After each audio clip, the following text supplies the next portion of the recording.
খাদিজা রাদিয়াল্লাহু তাআলা আনহার মৃত্যু, চাচা আবু তালেবের মৃত্যু, অতঃপর তায়েফবাসীদের হাতে লাঞ্ছনা, এসব মিলিয়ে রাসূল সাল্লাল্লাহু আলাইহি ওয়াসাল্লাম যখন মানসিকভাবে বিপর্যস্ত, তখন মহান আল্লাহ তাআলা তাঁর হাবিব সাল্লাল্লাহু আলাইহি ওয়াসাল্লামকে এমন এক পুরস্কার দিলেন যা তাকে এমন উচ্চতায় নিয়ে গেল যেখানে কোনো মানুষ তো দূরের কথা, কোনো ফেরেশতাও যায়নি। নিশ্চয়ই কষ্টের পরেই আছে স্বস্তি, আর ধৈর্যশীলদের জন্য আছে মহান পুরস্কার। তায়েফ থেকে ফেরার পথে নবীজি সাল্লাল্লাহু আলাইহি ওয়াসাল্লাম নাখলা উপত্যকায় রাত কাটান, যেখানে তাহাজ্জুদের সালাত আদায় করার সময় তাঁর তেলাওয়াত শুনে একদল জিন ইসলাম গ্রহণ করে। এরপর মক্কায় ফেরার পালা। কিন্তু তিনি তো চাইলেই মক্কায় প্রবেশ করতে পারতেন না। প্রায় 10 দিনের জন্য তিনি মক্কা থেকে উধাও। এর ফলে তিনি মক্কায় কোনো প্রকার নিরাপত্তার আশ্রয়ে ছিলেন না। কোনো গোত্রের নিরাপত্তা ছাড়া মক্কায় ফেরা মানে তাকে যে কেউ আক্রমণ করার অধিকার রাখত। তাই তিনি কুরাইশদের মধ্যে 2-3টি গোত্রের কাছে বার্তা পাঠালেন, তাদের মধ্যে কেউ কি তাকে নিরাপত্তা দিতে রাজি হয় কিনা। প্রথমে আল আখনাস ইবনে শুরাইক এবং সুহাইল ইবনে আমরের কাছে প্রস্তাব পাঠালে তারা দুজনই বলেন তারা সেই মুহূর্তে তাকে নিরাপত্তা দেওয়ার অবস্থায় নেই। লক্ষণীয়, পরবর্তীতে আখনাস এবং সুহাইল ইবনে আমর দুজনই ইসলাম গ্রহণ করেন। অতএব নবীজি সাল্লাল্লাহু আলাইহি ওয়াসাল্লাম এমন মানুষের কাছেই প্রস্তাব পাঠিয়েছিলেন যাদের হৃদয়ে ইসলামের প্রতি কিছুটা ঝুঁকে ছিল। এরপর তিনি প্রস্তাব পাঠালেন মুতঈম ইবনে আদির কাছে, সেই মুতঈম যে বানু হাশেম গোত্রকে বয়কট করার বিরুদ্ধে অবস্থান নিয়েছিল। বানু নৌফল গোত্রের নেতা মুতঈম ইসলাম গ্রহণ না করেই মারা যায়। অথচ নবীজি সাল্লাল্লাহু আলাইহি ওয়াসাল্লামের প্রস্তাব পেয়ে সে শুধু রাজি হয়নি, বরং তার ছেলেদেরকে সশস্ত্র বাহিনী নিয়ে নবীজি সাল্লাল্লাহু আলাইহি ওয়াসাল্লামকে মক্কায় ফিরিয়ে নিয়ে আসার আদেশ করে। এর পরের 1.5-2 বছর নবীজি সাল্লাল্লাহু আলাইহি ওয়াসাল্লাম বনু নৌফল গোত্রের নিরাপত্তায় মক্কায় বসবাস করতে থাকেন, কিন্তু জানতেন যে সামাজিকভাবে তার অবস্থা খুবই ঝুঁকিপূর্ণ ছিল এবং তার একটি বিকল্প পরিকল্পনা করতে হবে। সেই সময়ই তিনি ধীরে ধীরে হিজরতের জন্য পরিকল্পনা করতে থাকেন। হিজরতের প্রায় 1 বছর আগের ঘটনা। নিঝুম রাত্রি, নিজ গৃহে নিদ্রাচ্ছন্ন রাসূল সাল্লাল্লাহু আলাইহি ওয়াসাল্লাম। এমন সময়ে জিবরিল আলাইহিস সালামের আগমন। বুখারীর হাদিসে বর্ণিত আছে, নবীজি সাল্লাল্লাহু আলাইহি ওয়াসাল্লাম বলেন, আমার ঘরের ছাদ ফাঁক করা হলো। তখন জিবরিল অবতরণ করে। এবং বুখারীর অন্য একটি বর্ণনায় তিনি সাল্লাল্লাহু আলাইহি ওয়াসাল্লাম বলেন, আমি হাতিমে শুয়েছিলাম, জিবরিল আমার কাছে আসে। ইবনে রজব এই 2টি বর্ণনাকে ব্যাখ্যা করে বলেন, নবীজি সাল্লাল্লাহু আলাইহি ওয়াসাল্লাম তাঁর ঘরে শুয়েছিলেন এবং জিবরিল আলাইহিস সালাম তাঁর কাছে এসে তাকে প্রথমে পবিত্র কাবা ঘরে নিয়ে যান। সেখানে তিনি হাতিমের ভেতরে 2 রাকাত নফল নামাজ পড়ে আবার বিশ্রাম করলে জিবরিল আলাইহিস সালাম আবারও তাঁর কাছে আসেন এবং এরপর বাকি ঘটনা ঘটে। জিবরিল আলাইহিস সালাম নবীজি সাল্লাল্লাহু আলাইহি ওয়াসাল্লামের নিকট এসে তাঁর পবিত্র বুকের উপরিভাগ থেকে নাভির নিচ পর্যন্ত ছেদ করলেন এবং তাঁর হৃদপিণ্ড বের করে তা জমজমের পানি দিয়ে ধৌত করলেন এবং এরপর ঈমান ও হিকমতে ভরপুর একটি পাত্র নিয়ে আসা হলো এবং সেই পাত্রে নবীজি সাল্লাল্লাহু আলাইহি ওয়াসাল্লামের হৃদপিণ্ড রাখা হলো এবং তাঁর হৃদপিণ্ড আবার তাঁর বুকের মাঝে ফিরিয়ে দিয়ে ঈমান ও হিকমত তাঁর বুকে ঢেলে বুক বন্ধ করে দেওয়া হলো। যে যাত্রা আমাদের প্রিয় নবীজি সাল্লাল্লাহু আলাইহি ওয়াসাল্লাম শুরু করতে যাচ্ছিলেন, যে সকল অবাক করা জিনিস তিনি দেখতে যাচ্ছিলেন, তার অনেকটাই কোনো সৃষ্টিকেই আল্লাহ সুবহানাহু ওয়া তাআলা দেখাননি। সুতরাং আল্লাহর আদেশে তাকে শারীরিক ও আধ্যাত্মিকভাবে প্রস্তুত করে নিচ্ছিলেন জিবরিল আলাইহিস সালাম। এসব ছাড়া হয়তো নবীজি সাল্লাল্লাহু আলাইহি ওয়াসাল্লামের জন্যেও এমন অলৌকিক ঘটনা গ্রহণ করা সম্ভব হতো না। এই পর্যায়ে জিবরিল আলাইহিস সালাম একটি পশু নিয়ে এলেন, যেটির গায়ের রং ধবধবে সাদা এবং যা কিনা আকৃতিতে গাধার থেকে বড় কিন্তু খচ্চরের চেয়ে ছোট।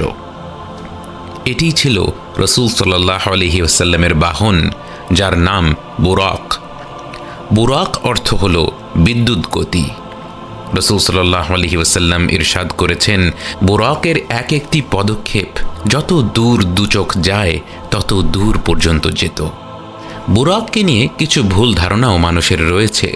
অনেকে মনে করেন বুরাকের ডানা ছিল এবং এই বুরাকে চড়েই নবীজি সাল্লাল্লাহু আলাইহি ওয়াসাল্লাম 7 আসমান পাড়ি দিয়েছেন। এমন কোনো তথ্য আমাদের কাছে আসেনি, বরং বুরাক ছিল একটি পার্থিব প্রাণী যা অত্যন্ত দ্রুত গতিতে ভ্রমণ করে নবীজি সাল্লাল্লাহু আলাইহি ওয়াসাল্লামকে মক্কা থেকে জেরুসালেম পর্যন্ত নিয়ে যায়। বোরাকের উপরে যখন রসূল সাল্লাল্লাহু আলাইহি ওয়াসাল্লাম চড়ে বসলেন, তখন অন্যান্য প্রাণীদের মতো এটিও কিছুটা ছটফট করছিল। আর তখন জিবরিল আলাইহিস সালাম তাকে ধমক দিয়ে বললেন, হে বোরাক, তোমার কি লজ্জা হয় না? আল্লাহর কসম, তোমার ওপরে যারা চড়েছে আল্লাহর দৃষ্টিতে তাদের একজনও এই মানুষটির চেয়ে বেশি সম্মানিত নয়।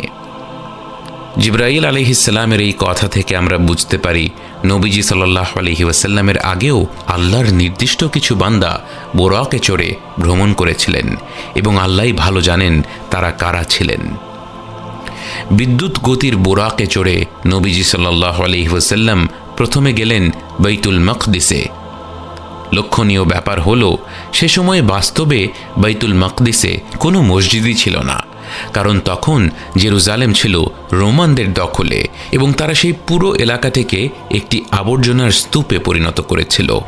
কিন্তু নবীজি সাল্লাল্লাহু আলাইহি ওয়াসাল্লামকে আল্লাহ বাইতুল মাকদিসের এমন একটি ডাইমেনশনে নিয়ে গেলেন, যেই ডাইমেনশনে বাইতুল মাকদিসে একটি মসজিদ ছিল।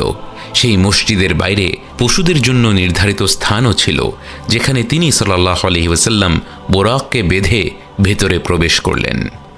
মসজিদে প্রবেশ করে নবীজি সাল্লাল্লাহু আলাইহি ওয়াসাল্লাম 2 রাকাত সালাত আদায় করলেন এবং তার পেছনে সময়ের শুরু থেকে প্রেরিত সকল নবী রাসূলগণ সালাত আদায় করলেন।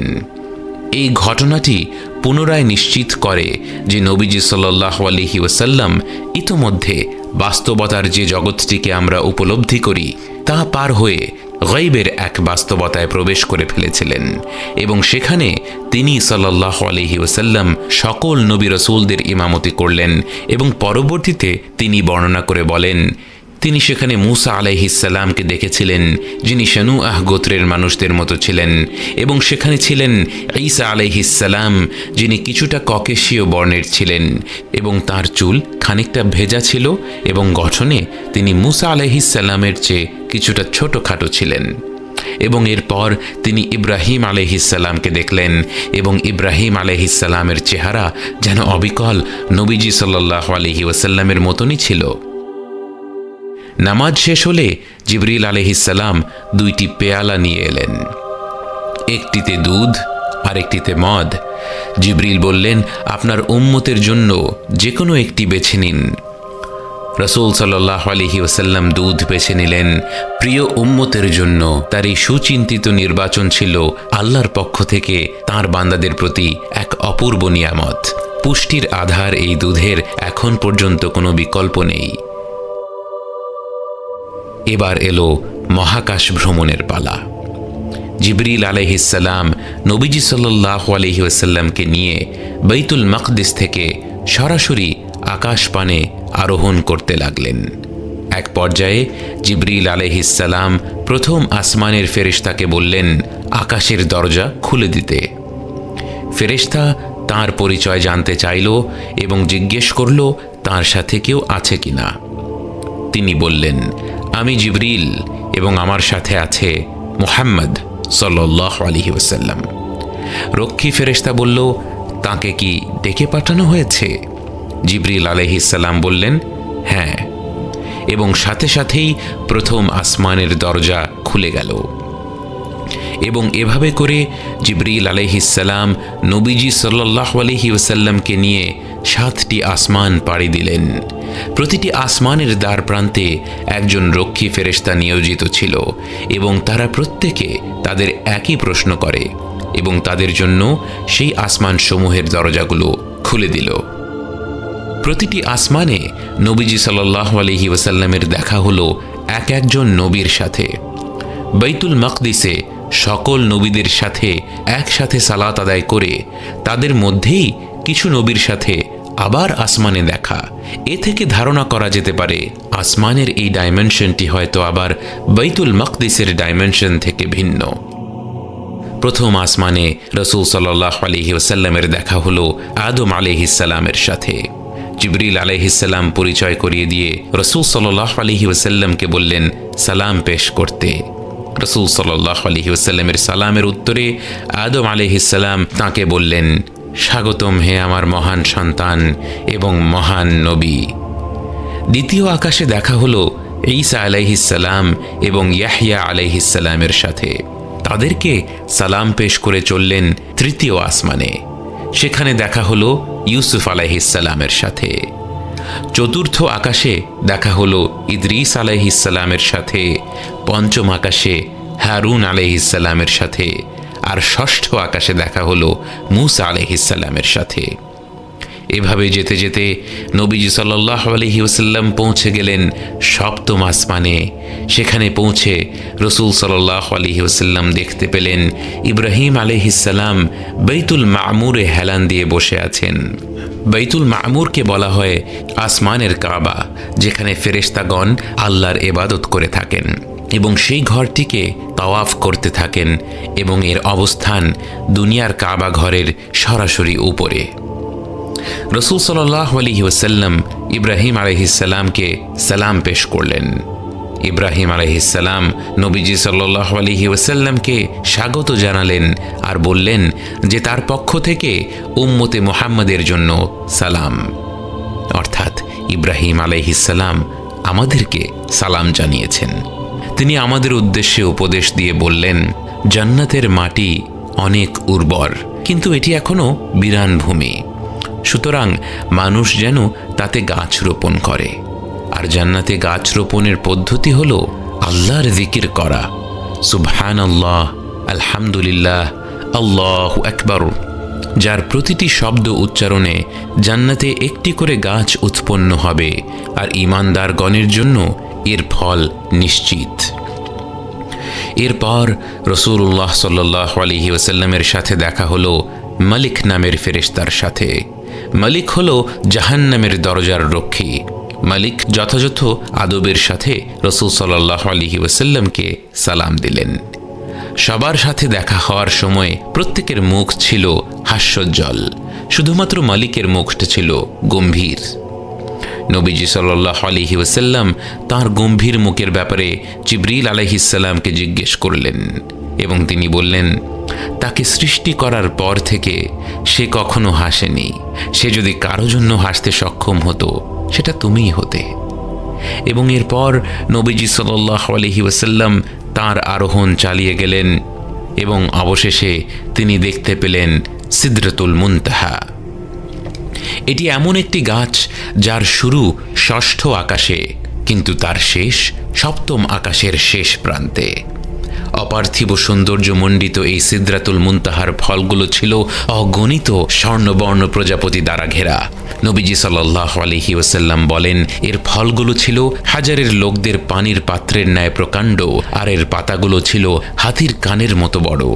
এবং সিদরাতুল মুনতাহার ছিল এমন সব রং যা নবীজি সাল্লাল্লাহু আলাইহি ওয়াসাল্লামের কাছে নতুন ছিল। অর্থাৎ রংধনুর 7 রঙে রাঙানো যেই বাস্তবতা আমরা জানি, সেই 7 রঙের বাইরে নতুন কোনো রং দিয়ে আবৃত ছিল সেই প্রকাণ্ড বৃক্ষটি। নবীজি সাল্লাল্লাহু আলাইহি ওয়াসাল্লাম বলেন, এই রঙগুলোকে বর্ণনা করার ভাষা আমার কাছে নেই।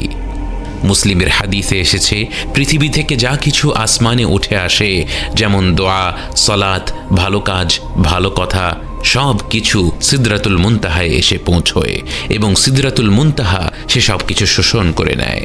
এবং আসমান থেকে ভালো যা কিছু দুনিয়ায় প্রেরিত হয়, যেমন আল্লাহর রহমত, বৃষ্টি ইত্যাদি, তা এই সিদরাতুল মুনতাহা থেকেই নেমে আসে। সূরা নাজমে আল্লাহ তাআলা বলেন, ইয ইয়াগশা সিদরাতা মা ইয়াগশা, সে সময় সিদরাকে আচ্ছাদিত করছিল এক আচ্ছাদনকারী জিনিস।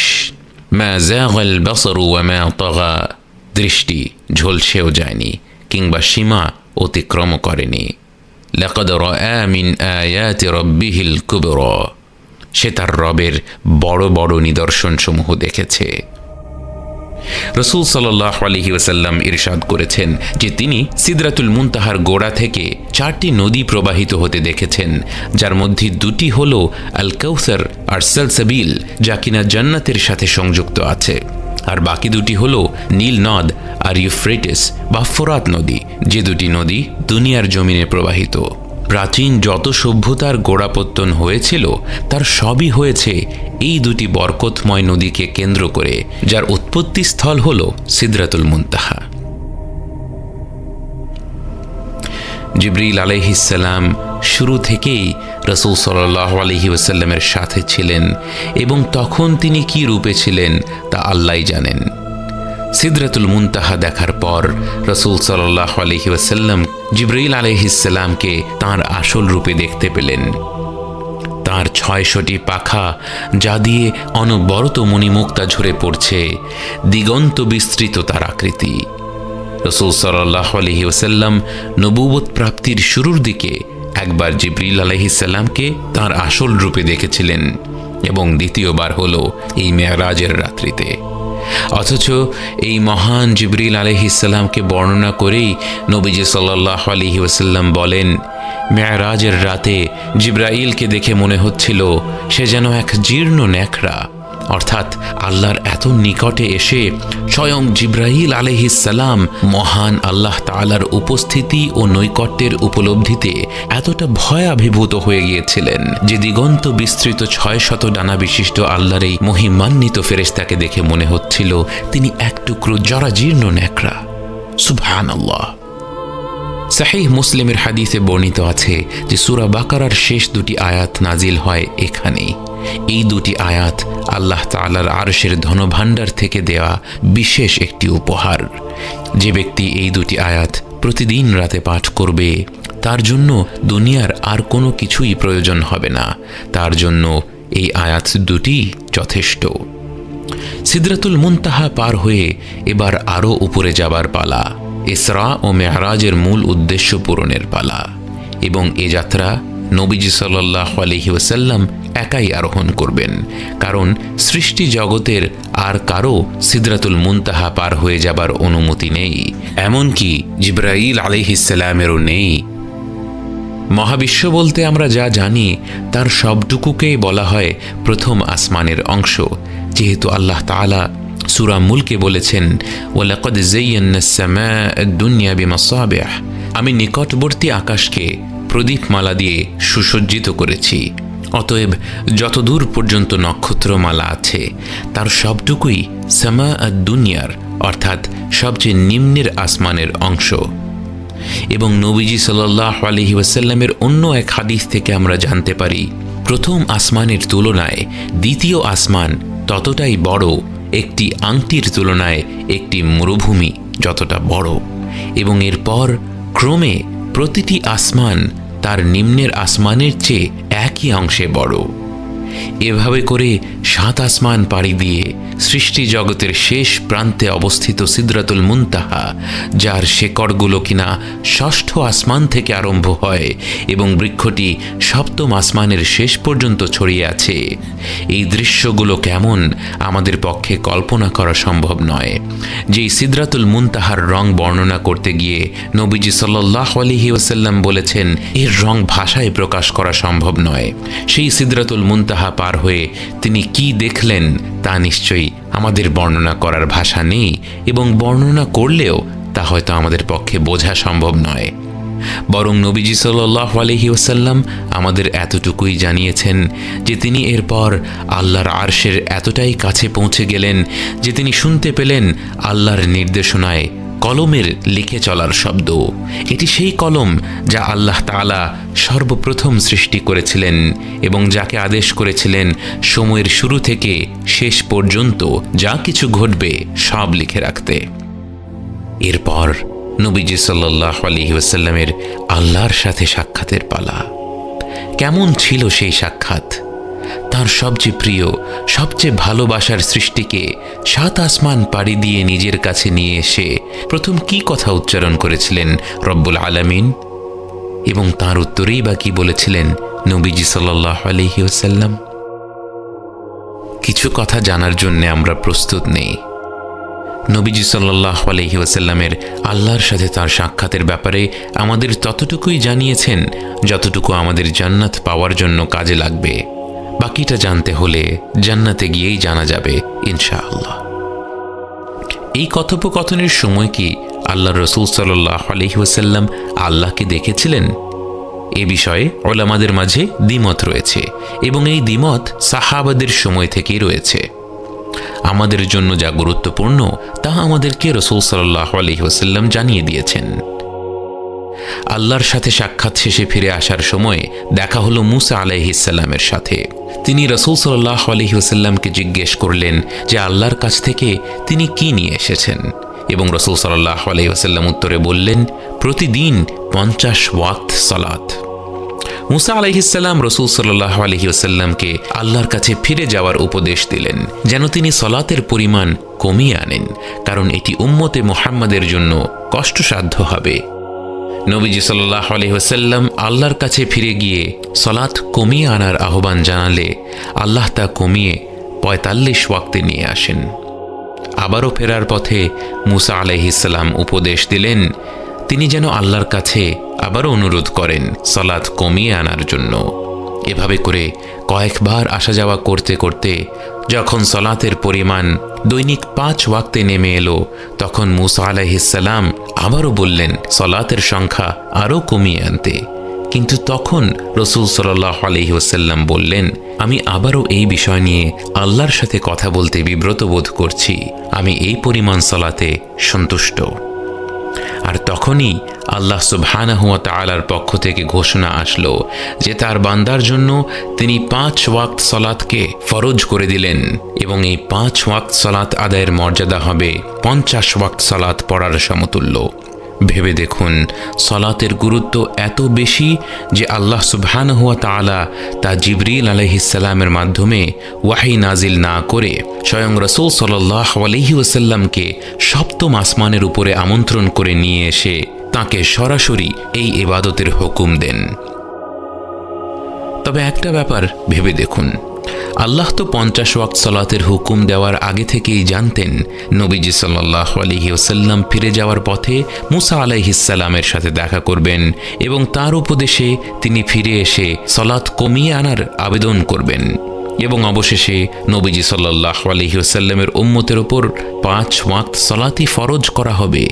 তাহলে তিনি সরাসরি 5 ওয়াক্ত সালাতের আদেশই দিলেন না কেন? এর পেছনে বিভিন্ন হিকমত রয়েছে, এবং তার একটি হলো আমাদেরকে দোয়ার কার্যকারিতা সম্পর্কে শিক্ষা দেওয়া। যখন আমরা আল্লাহর কাছে চাই আল্লাহ তা কবুল করেন, এবং দ্বিতীয়ত আমরা যদি 50 ওয়াক্ত সালাত আদায় করতাম আমাদের আর কোনো কিছু করার সময় থাকতো না, হয়তো আমরা ফেরেশতা হলে এমনটা করতে পারতাম। কিন্তু আল্লাহই তো আমাদের স্রষ্টা, তিনি জানেন যে আমাদের পক্ষে 50 ওয়াক্ত সালাত আদায় করা সম্ভব নয়, তাই তিনি 5 ওয়াক্তের মধ্যেই 50 ওয়াক্তের বরকত দান করেছেন। তাহলে এটা কত বড় আফসোসের কথা যে আমরা শুধুমাত্র এই 5 ওয়াক্ত সালাত যা আদায় করতে বেশিরভাগ মানুষের সর্বমোট আধা ঘন্টার বেশি লাগে না, এই 5 ওয়াক্ত সালাতের ব্যাপারেও আমরা অনেক সময় আলসেমি করে থাকি। মেরাজের মূল উদ্দেশ্য ছিল আল্লাহ আজ্জা ওয়া জাল্লার সাথে সাক্ষাৎ। আল্লাহর সাথে সাক্ষাৎ শেষে রাসূল সাল্লাল্লাহু আলাইহি ওয়াসাল্লাম জান্নাতের বিশেষ অংশ ঘুরে ঘুরে দেখেন এবং জাহান্নামের কিছু শাস্তির নমুনাও দর্শন করেন। জান্নাত ভ্রমণকালীন এক সময়ে রাসূল সাল্লাল্লাহু আলাইহি ওয়াসাল্লামের নাকে হঠাৎ এক আশ্চর্য সুঘ্রাণ ভেসে এলো। তিনি জিবরিল আলাইহিস সালামকে জিজ্ঞেস করলেন, এর উৎস কি? তখন জিবরিল আলাইহিস সালাম বললেন, এই ঘ্রাণ আসছে ফিরআউন কন্যার দাসী ও তার শিশু সন্তানদের কাছ থেকে।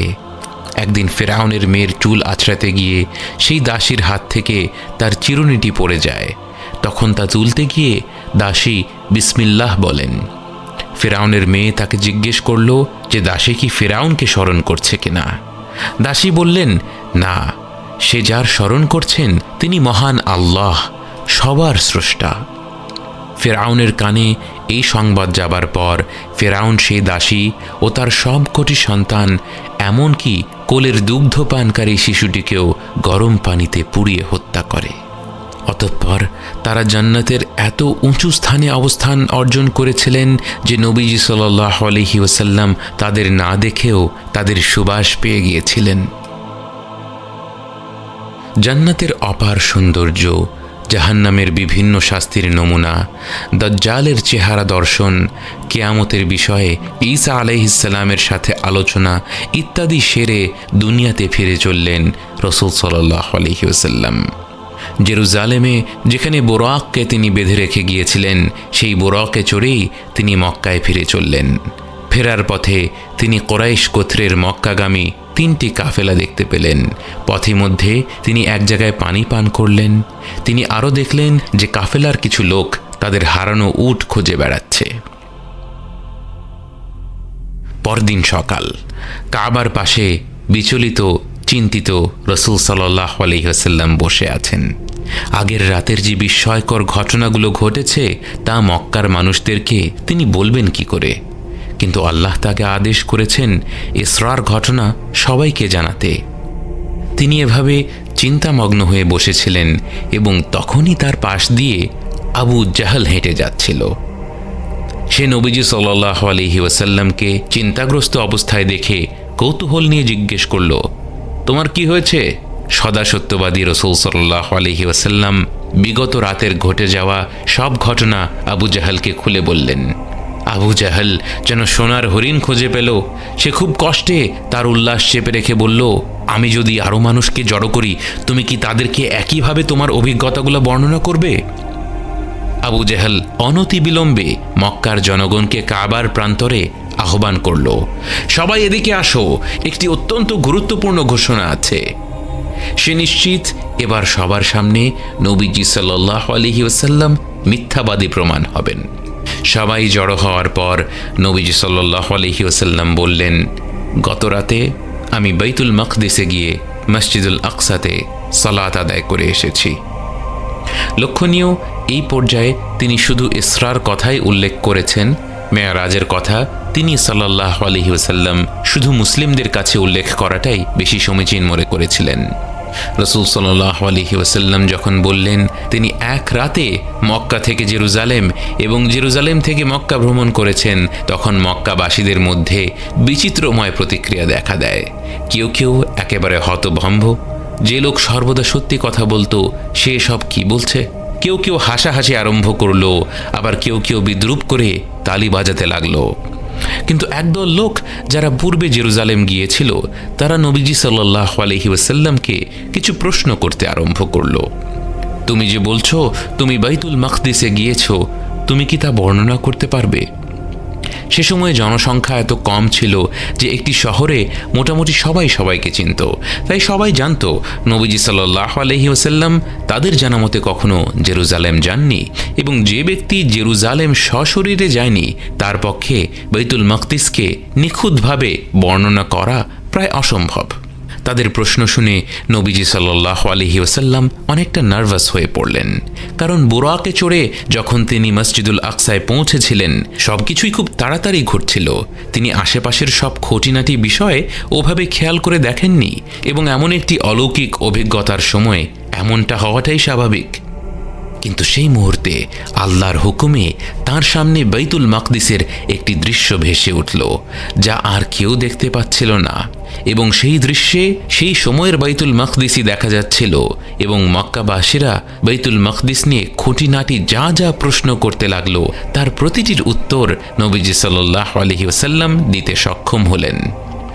অবশেষে কুরাইশদের একজন বলল, বাইতুল মাকদিসের বর্ণনার প্রসঙ্গে তার প্রতিটি উত্তরই পুরোপুরি নির্ভুল।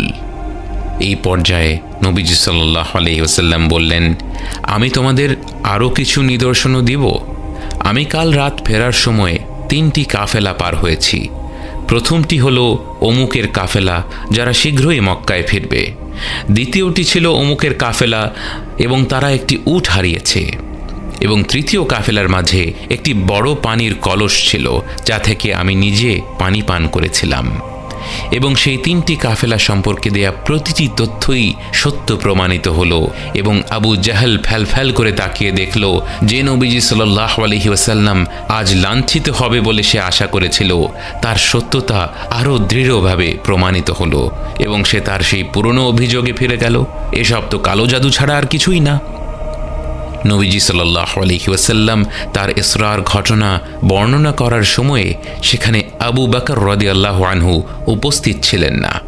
এক কুরাইশি ব্যক্তি গিয়ে তার কাছে বলল, কি আবু বকর, তুমি কি জানো তোমার বন্ধু কি দাবি করছে? এবং এরপর সে পুরো ঘটনা খুলে বলল এবং আবু বকর রাদিয়াল্লাহু আনহু উত্তরে বললেন, তিনি যদি এটা বলে থাকেন তাহলে অবশ্যই এটা সত্যি। নবীজি সাল্লাল্লাহু আলাইহি ওয়াসাল্লামের উপর তার এই পরিপূর্ণ বিশ্বাসের এই অপরূপ উদাহরণের পর থেকেই আবু বকর রাদিয়াল্লাহু আনহুকে সকলে আস-সিদ্দিক বলে ডাকতে আরম্ভ করলেন, আর সেই থেকেই তিনি হয়ে গেলেন আবু বকর আস-সিদ্দিক রাদিয়াল্লাহু আনহু।